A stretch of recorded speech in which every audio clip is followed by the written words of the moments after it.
दोस्तों, समुद्र के नीचे इतने खतरे मौजूद हैं कि आप सोच नहीं सकते।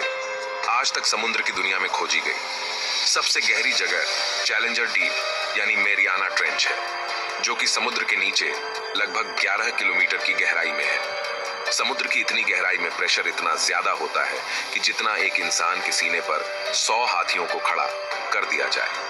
समुद्र में जैसे जैसे इंसान गहराई में जाता है, वैसे वैसे समुद्र में अंधेरा बढ़ता जाता है। समुद्र की गहराई में ऑक्सीजन लेवल भी कम होता जाता है और टेम्परेचर भी धीरे धीरे काफी कम हो जाता है। समुद्र में नीचे कई टॉक्सिक केमिकल्स भी मौजूद होते हैं, जैसे कि हाइड्रोजन सल्फाइड, जो कि कई ऑर्गेनिज्म और इंसानों के लिए खतरा है। ऐसे कई कारण हैं कि समुद्र के अंदर जाने में इतने ज्यादा खतरे मौजूद है कि ऐसे बहुत कम दिलजले लोग होते हैं जो समुद्र के नीचे की गहरी दुनिया में जाने की औकात रखते हैं और समुद्र के अंदर कई विचित्र रहस्यों से पर्दा उठाते हैं। समुद्र से पैदा हुआ धरती पर जीवन। दोस्तों, आपको जानकर हैरानी होगी कि समुद्र की गहराई में ही धरती पर जीवन की शुरुआत हुई थी। समुद्र की गहरी जगह जहां इतने खतरे मौजूद है, वहां पर हम इंसानों के पहले पूर्वज यानी माइक्रो ऑर्गेनिज्म की शुरुआत हुई थी। समुद्र में काफी नीचे यानी समुद्रीय तलों में हाइड्रोथर्मल वेंट पाए जाते हैं। दोस्तों, ये हाइड्रोथर्मल वेंट धरती की गहराई से कई केमिकल और मिनरल्स को लगातार समुद्र के अंदर छोड़ते रहते हैं। वैज्ञानिकों के अनुसार 4.5 अरब साल पहले इन हाइड्रोथर्मल वेंट से निकलने वाले केमिकल सूप ने ही समुद्र की गहराई में रहस्यमय तरीके से बैक्टीरियाज को जन्म दिया। ये बैक्टीरिया ही आगे चलकर अलग अलग जीवों में इवोल्व हुए। इन्हीं समुद्री जीवों से हम इंसान पैदा हुए। तो दोस्तों, अगर समुद्र न होता तो हम इंसान भी आज नहीं होते। समुद्र में आज भी कई विचित्र जीव जन्म ले रहे हैं जिन्हें हम नहीं खोज पा रहे हैं। ऐसे में ये कहना गलत नहीं होगा कि समुद्र ही जीवन को पैदा करता है। समुद्र के नीचे पहाड़। दोस्तों, आप जानकर चौंक जाओगे कि पहाड़ न सिर्फ लैंड एरिया में होते हैं, बल्कि समुद्र के नीचे भी पहाड़ मौजूद होते हैं। यानी समुद्र के नीचे गहराई में पानी के अंदर भी पहाड़ मौजूद होते हैं। आप और भी चौंक उठोगे जब मैं कहूंगा कि धरती पर सबसे बड़ा पहाड़ माउंट एवरेस्ट नहीं, बल्कि समुद्र के नीचे मौजूद माउना किया नामक पहाड़ है।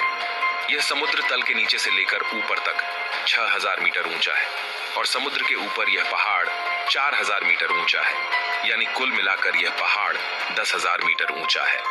ऐसे में यह पहाड़ अगर लैंड एरिया में होता तो यह धरती का सबसे ऊंचा पहाड़ माना जाता।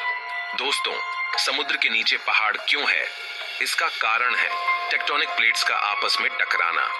अगर दो बड़े लैंड एरिया आपस में टकराते हैं तो वे पहाड़ को जन्म देते हैं। इसी तरह समुद्र की गहराई में भी अगर दो लैंड एरिया आपस में टकराए तो समुद्र के नीचे भी पहाड़ बन जाते हैं। यही वजह है कि समुद्र के नीचे भी अनेकों पहाड़ मौजूद है। आमतौर पर इन पहाड़ों की ऊंचाई 1 से 3 किलोमीटर होती है। अब तक समुद्र के नीचे 1 लाख से ज्यादा पहाड़ खोज लिए गए हैं, लेकिन समुद्र तो काफी बड़ा है और इतने बड़े समुद्र के भीतर न जाने कितने पहाड़ मौजूद होंगे, इसका अंदाजा भी हम नहीं लगा सकते।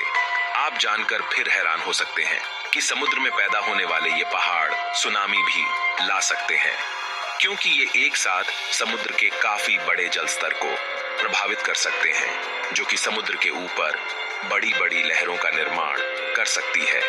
तो दोस्तों, आप समझ गए होंगे कि समुद्र की दुनिया में न जाने ऐसे कितने ही रहस्य मौजूद हैं। समुद्र के नीचे विचित्र जीव। दोस्तों, समुद्र के अंदर की विचित्र दुनिया में हजारों प्रकार के जीव जंतु और मछलियां मौजूद हैं। इन्हें देखकर वैज्ञानिक भी हैरान हैं। अब तक जिन समुद्री जीवों के बारे में हम सुनते हैं, वह तो मात्र समुद्र की अब तक जानी गई 5% दुनिया का ही एक काफी छोटा हिस्सा है। असलियत में समुद्र के अंदर ऐसे ऐसे लाखों विचित्र जीव प्रजातियां मौजूद है जिन्हें अब तक नहीं खोजा गया है।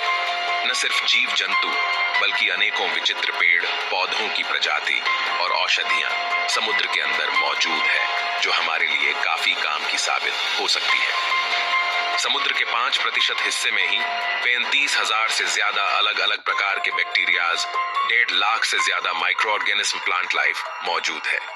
इन विचित्र सूक्ष्म जीवों के बारे में वैज्ञानिक अगर रिसर्च करे तो हम इंसानों के लिए मेडिकल क्षेत्र में कई टेक्नोलॉजिकल एडवांसमेंट हो सकते हैं। वैज्ञानिक इन नई रिसर्चेज में लगे हुए हैं। समुद्र में कई विशालकाय प्रजातियां भी मौजूद हैं, जैसे कि sperm whale, great white shark और ऑक्टोपस। समुद्र की गहराई में ड्रैगन जैसी मछलियां, इलेक्ट्रिल ईल, रंग बदलने वाले जीव और बिल्कुल पारदर्शी जीव प्रजाति भी यहाँ निवास करती हैं। समुद्र के अंदर विशालकाय सांपों की प्रजातियां भी रहती हैं। ये सांप आम सांपों की तरह विषैले नहीं होते हैं, लेकिन समुद्र में कुछ विषैले सांप जैसे येलो बेली सी स्नेक भी पाए जाते हैं। ये सांप 2 मीटर लंबे होते हैं और अगर समुद्र में तैरते वक्त आपको ये काट ले तो कुछ ही मिनटों में आपकी मौत भी हो सकती है। आप जानकर हैरान हो सकते हैं कि समुद्र के अंदर विशालकाय एनाकोंडा के होने की भी संभावनाएं जताई जाती हैं, जिन्हें अक्सर हम मूवीज में देखा करते हैं। लेकिन अभी तक ऐसा कोई सबूत नहीं मिला है जो समुद्र में एनाकोंडा के होने को साबित कर सके। हालांकि अभी तक समुद्र को पूरा एक्सप्लोर नहीं किया गया है, तो आगे चलकर न जाने हमें क्या मिल जाए, इस बारे में कुछ भी नहीं कहा जा सकता। समुद्र के नीचे सबसे बड़ी शार्क। दोस्तों, आज से लाखों साल पहले समुद्र की दुनिया में एक ऐसी शार्क रहती थी जो कि आज की शार्क से कई गुना बड़ी थी, जो समुद्र में पाए जाने वाली व्हेल मछली का भी शिकार किया करती थी। लेकिन क्लाइमेट चेंज की वजह से यह शार्क किसी कारण से विलुप्त तो हो गई, पर आज भी कुछ लोगों का मानना है कि समुद्र की गहराइयों में यह शार्क आज भी जिंदा है। बल्कि कुछ लोगों ने तो इस शार्क को कई बार समुद्र की गहराइयों में देखा भी है।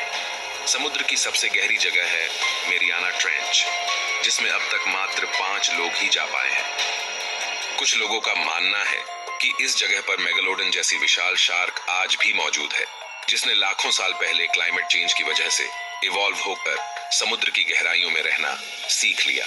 अगर ये सच है तो समुद्र की गहराइयों में मेगालोडॉन जैसे और भी कई जीव मौजूद हो सकते हैं, जिन्हें अब तक हम नहीं खोज पाए हैं। समुद्र के नीचे नदियां। दोस्तों, अब तक हम यही सुनते आ रहे हैं कि नदियां पहाड़ों से होते हुए समुद्र में जाकर गिरती है, लेकिन आप जानकर हैरान हो जाओगे कि समुद्र के नीचे भी नदियां बहती हैं। जी हाँ दोस्तों, समुद्र के नीचे भी नदियां बहती हैं, जो कि रहस्यमय तरीके से समुद्र के नीचे होने वाली कई गतिविधियों के कारण धाराओं के रूप में समुद्र के नीचे बहा करती है। जैसे कि गल्फ स्ट्रीम, जो कि समुद्र के नीचे बहने वाली सबसे बड़ी नदी के रूप में मानी जाती है। यह धारा मेक्सिको की खाड़ी से उत्पन्न होती है, जिस वजह से इसे गल्फ स्ट्रीम कहा जाता है। समुद्र के नीचे बहने वाली इस धारा का पानी गर्म होता है, जिस वजह से उत्तर अमेरिका और यूरोपीय समुद्री तट का तापमान गर्म रहता है। इस वजह से ये नदियां क्लाइमेट चेंज का कारण भी बन सकती हैं। गल्फ धारा की तरह ही अलग अलग समुद्री इलाकों में अनेकों नदियां बहती है, जिन्हें जापान की धारा, ब्राजील की धारा और उत्तरी प्रशांत की धारा का नाम दिया है। तो समुद्र के नीचे ऐसे कई रहस्य मौजूद है। हमारी पृथ्वी को हम कई अलग अलग परतों के रूप में बांट सकते हैं, और पृथ्वी पर मौजूद समुद्र पृथ्वी की सबसे ऊपरी लेयर कॉन्टिनेंटल क्रस्ट का ही एक भाग है। ऐसे में समुद्र के नीचे क्या है? इसका एक जवाब यह है कि समुद्र के नीचे जाने पर हम पृथ्वी के नीचे यानी पृथ्वी की परतों के अंदर जाने लगते हैं। तो समुद्र के और नीचे जाने पर